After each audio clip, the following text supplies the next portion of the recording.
Well, I'm out training a dog right now, but I'm in one of my favorite little spots for stopping in the shade. So I thought I'll take advantage of this moment just to talk to you about Seiko, Grand Seiko, Creedor, and why there's not that much grand about the Seiko. Look, it's really very simple. Toyota has its Lexus luxury division. Why? And why does Nissan have its luxury Infinity division? Well, there's a very simple reason why. Because nobody's going to spend $80,000 on a Toyota or a Nissan. That's why. Are there people who will spend the $5,000, $6,000, $7,000 for a Grand Seiko, even though it's got the name Seiko on there? Yeah, sure there are. They are one of two types of people.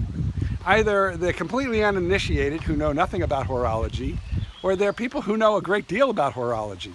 It's odd, but those of us sort of in the middle ground who know a smattering about horology, watches, what makes one tick, what makes one great, what makes one just average.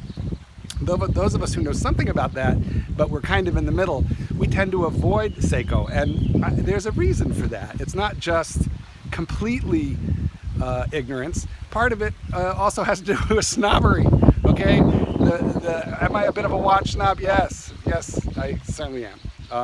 Today I'm wearing the Marathon JDD. It's a beater watch for me that I wear while I'm working. I'm not going to show you the dog for the privacy of the owner, but I have a nice little dog with me right now, a Vizsla. It has to do with brand snobbery, okay? When I wear a Rolex, I know what it is and everybody knows what it is, and if you open a magazine, you're going to read something about it, especially, upper crusty magazines. Seiko makes $100, $50 watches, and it has the name Seiko on there, and in the Grand Seiko brand of watches, it also has the word Seiko on there, and for me that's problematic. Does that make me a brand whore? Absolutely. Hey, let's turn around and, oh look, it's a really pretty area where I am right now. So does that make me a bit of a brand whore? Yes, absolutely it does. I readily admit it. I want something in the way of a brand that I recognize and that is recognized to have a high perceived value. So I not only want its guts to be nice, but I want its nameplate, its mark, its badge. I want that to be nice as well. And I get that with names such as Breitling, Rolex, Omega, and so forth. But Grand Seiko, boy, I guess I wanted to say that they should have started a luxury division, but they kind of did with Creedor. But they haven't really put a lot of, I don't think they put a lot of money into building name recognition on that brand.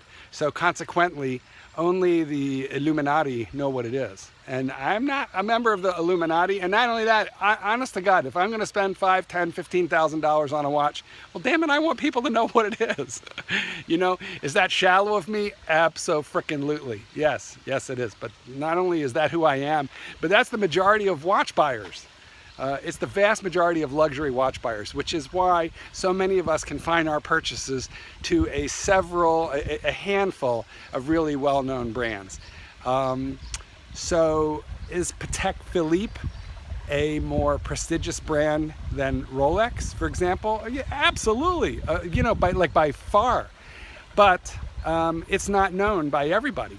So I think that there's really two reasons why people sort of in the mid-range of watch collections, the dangerously informed. I'm not dangerously ignorant. I'm the other route. I'm dangerously informed. I know just enough to be dangerous. But it's why people like me, I think we avoid Patek.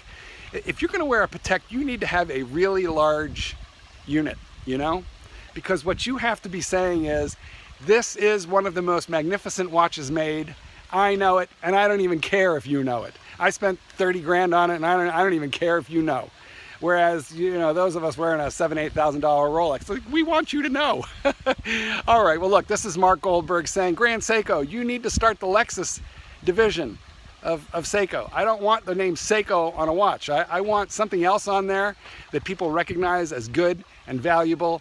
And if you want it to be Creedor, fine. That's actually a whole different line of watches, so I don't think you're going to blend Grand Seiko into Creedor. These Grand Seiko, they got like 57 jewels in them. They have high beat movements. The sweep of the second hand is perfect. And moreover, they have finishing on them that you couldn't believe. These watches are virtually hand finished to a level. I'm swinging around because it's kind of cool here. I want you to see it.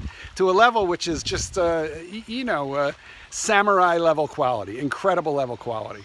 All right, but hey, I'm not going to spend $5,000, $6,000, $7,000 on it if nobody else knows what it is. So do me a favor, start a luxury division, do some marketing. Then I'll buy your Grand Seiko. Mark Goldberg from Mark Vlogs Watches.